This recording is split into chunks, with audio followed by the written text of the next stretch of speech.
Samantala, patuloy pa rin po ang search and rescue operation sa gumuhong bahagi naman ng Chuzon Supermarket sa Porac sa Pampanga. Kaya naman alamin po natin ang update doon sa unang balita ni James Agustin live. James? Yes, Connie, nakasentro pa rin yung operasyon ng mga rescuers sa gitnang bahagi ng gumuhong gusali dito sa Porac, Pampanga. Doon kasi pinaniniwala ang Connie na naipit yung babae na nakapag-text pa sa kanyang kaanak at humihingi ng tulong. Maingat ang mga rescuer at nakita natin kanina na mano-mano na tinatanggal yung mga bato. May mga K9 na rin na umiikot ngayong umaga dito sa lugar.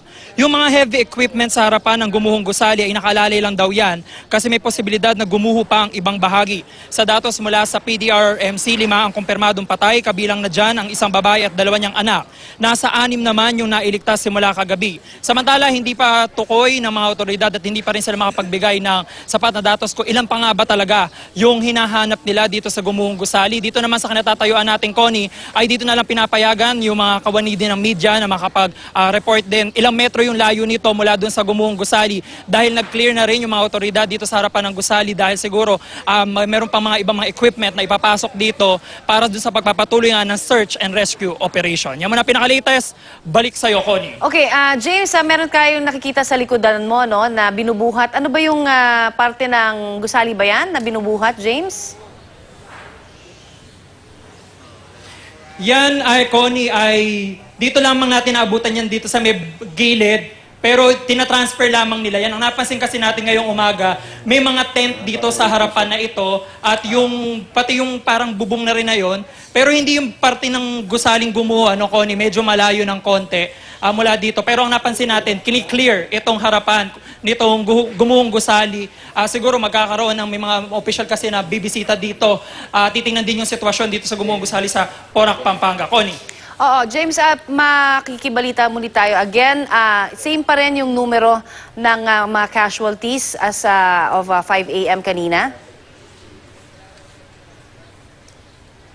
Yes, Connie, 5 yung kumpirmadong patay ayon sa PDRMC, samantalang 6 yung nailigtas simula kagabi. Yung ika-6 na yon, Connie, ay kaninang alas 4 pa ng umaga natin nakita na yung huling nailigtas na babae na isinugod sa ospital na inilabas mula dito sa gumuhong gusali, Connie.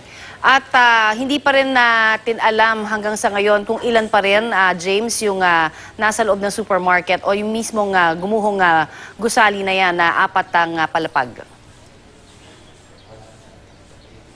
Tama, Connie, ilang beses natin tinanong yan sa mga opisyal from OCD, doon din sa mga opisyal mula doon sa supermarket na to, pero wala din sila maibigay sa atin na datos kung ilan talaga yung mga tao doon sa loob nitong gusali noong nangyari yung lindol at nung gumuho din ito. Meron mga sinasabi yung mga rescuer na rough estimation yung mga hinahanap nila, pero kasi hindi pa masabi yan ng PDRMC kung yun talaga yung bilang.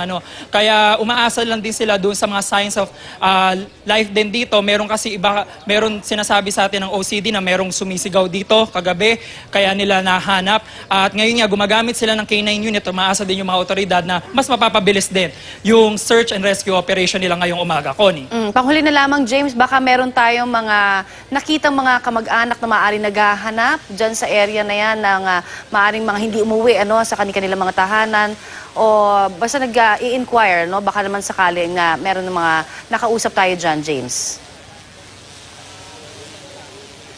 Meron tayong mga nakita mga tao dito, Connie, pero pag nilalapitan sila ng media, ay umiiwas sila. Gayunman, ayon doon sa PDRMC din, merong mga dumulog sa kanila sa command center nila at command post nila kagabi na nagsasabi na nawawala yung kanilang kaanak at nandoon nga sa loob nitong supermarket nung nangyari yung lindol kahapon. Connie.